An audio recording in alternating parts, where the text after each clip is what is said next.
A very good morning to my all 10th class students। आज हम पढ़ेंगे chapter number 9 madam rides the bus part number 3। बच्चों, हम देख रहे थे कि जो लड़की है वल्ली, वो बस की जो जर्नी है उसे बहुत इंजॉय कर रही है। अब क्या हुआ, एकदम से जैसे ही बस रुकी उसमें नए पैसेंजर आए और कंडक्टर जो था वो उनके साथ बिज़ी हो गया। तो अपनी सीट के डर के मारे कि कहीं मेरी सीट पर कोई बैठ ही ना जाए, वल्ली जो है वो बैठ जाती है, नहीं तो उससे पहले वो खड़ी हुई थी। अब वल्ली के पास कौन आकर बैठता है? एक बुजुर्ग औरत वल्ली के पास आकर बैठती है और उससे पूछती है कि क्या तुम अकेली हो? वल्ली उसका जवाब देती है। तभी बस शुरू हो जाती है। वल्ली देखती है कि जो वुमेन है वो बिल्कुल ही अच्छी नहीं दिख रही है, मतलब उसे बिल्कुल भी अच्छी नहीं लग रही थी। उसके कानों में बड़े बड़े होल्स थे और उसने इयररिंग्स बहुत ही गंदे से पहने हुए थे। उसमें से स्मेल आ रही थी जैसे कि वो सुपारी खा रही हो, और वो चबा रही थी और ऐसा लग रहा था कि उसके मुंह में से कहीं वो सुपारी का जो जूस है वो निकलना ना शुरू हो जाए। और तो उसे डर था कि कहीं उसके लिप्स से वो गिरना ना शुरू हो जाए। तो बहुत ज़्यादा वो डर गई थी, बहुत ही गंदी वो लेडीज उसे लग रही थी। तो उस वक्त वो क्या कहती है, who could be sociable with such a person, कि कौन ऐसे व्यक्ति के साथ मिलना बात करना पसंद करेगा। तो वो क्या कहती है, हाँ मैं अकेली घूम रही हूँ। और ये जो आंसर था उसने बहुत ही कटली, मतलब ऐसे रूड मैनर से दिया, रूखे स्वभाव से, और मेरे पास टिकट भी है। तो वो कहती है कि और मैं अपने टाउन जा रही हूँ, कंडक्टर को मैंने पैसे भी दिए हैं 30 पैसे। तो वो कहती है कि तुम अपने काम से काम क्यों नहीं रख सकती? वल्ली ने कहा। सभी हंसने लग गए और कंडक्टर भी हंसा। वो जो बुजुर्ग औरत थी वो बहुत ही सिली, मतलब वो कहती कि बच्चा कितना, मतलब कि बच्चे की इस मूर्खता पर वो सुनने लगी। Is it proper for such a young person to travel alone? और क्या कहती है कि क्या ये अच्छी बात है कि एक छोटा सा बच्चा अकेले जाना शुरू कर दे?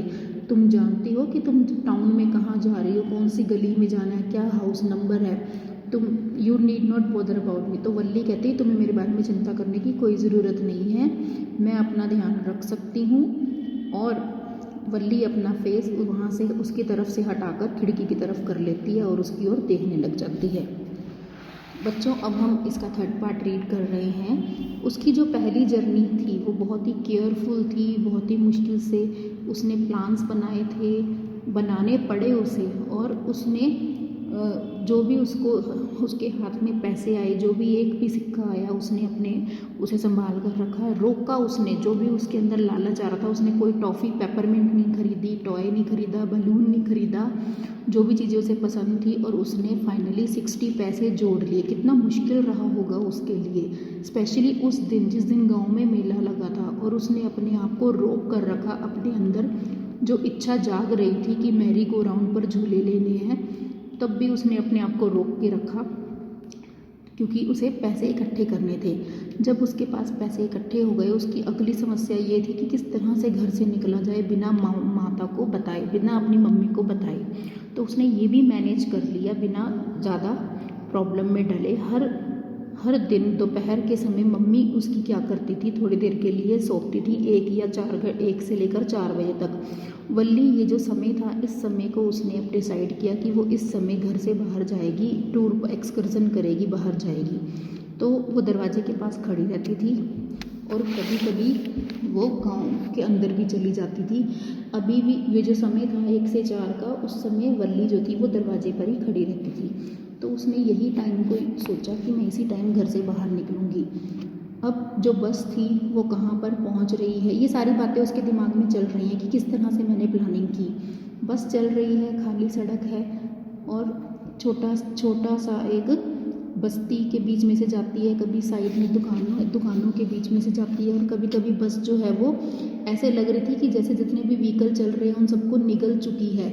और कभी कभी सड़क पर चलने वाले लोगों को भी ऐसा लग रहा था कि बस जो है वो निगल चुकी, क्योंकि उनसे सबसे तेज़ चल रही थी। और कभी कभी इतनी स्मूथली चलती है और ऐसा लगता है कि इसके जीवन में जितनी भी कठिनाइयाँ आ रही हैं उनको पीछे छोड़ रही है। पेड़ ऐसा लग रहा था कि जैसे पीछे पीछे दौड़ रहे हों, और जैसे ही बस रुकती थी वो भी रुक जाते थे, बिल्कुल हेल्पलेस होकर। तो ये जो क्षण था सड़क के ऊपर, ऐसा उसने कभी भी नहीं देखा था, जो कि एक डायरेक्शन में बस के जाने पर उसे दिखा। तभी वल्ली ने अपने हाथों से तालियां बजानी शुरू कर दी खुश होकर। उसे एक काऊ नज़र आई जिसकी पूंछ हवा में थी और वो बहुत तेज़ दौड़ रही थी सड़क के बीचों बीच में, कभी बस के आगे कभी बस के पीछे। बस जो थी उसने अपनी स्पीड धीरे कर ली। ड्राइवर बार बार हॉर्न बजा रहा था तेज़ करके, पर जैसे ही वो हॉर्न बजाता था जो गाय थी वो डर जाती थी और जो एनिमल था वो और तेज़ होकर अधिक स्पीड से दौड़ना शुरू कर देता था बस के आगे। आप ये देख रहे हैं, ये बस चल रही है और काऊ जो है वो किस तरह से आगे पीछे जा रही है। Somehow this was very funny to Valli. और ये जो था वल्ली को ये बातें जो थी बहुत अच्छी लग रही थी। वो हंस रही थी जब तक उसकी हंस हंस के आंखों में से आंसू नहीं आने लगे। तो कंडक्टर उसे क्या कहता है कि लेडी तुम बहुत ज़्यादा हंस चुकी हो, थोड़ा सा बचा कर रखो कल के लिए। लास्ट में जो काऊ है वो सड़क से उतर जाती है और जैसे ही फिर अब बस कहाँ आ गई है, रेलवे रोड क्रॉसिंग पर। अब ट्रेन की जो धूल उड़ती है ट्रेन के आने से वो नज़र आ रही थी कुछ दूर से।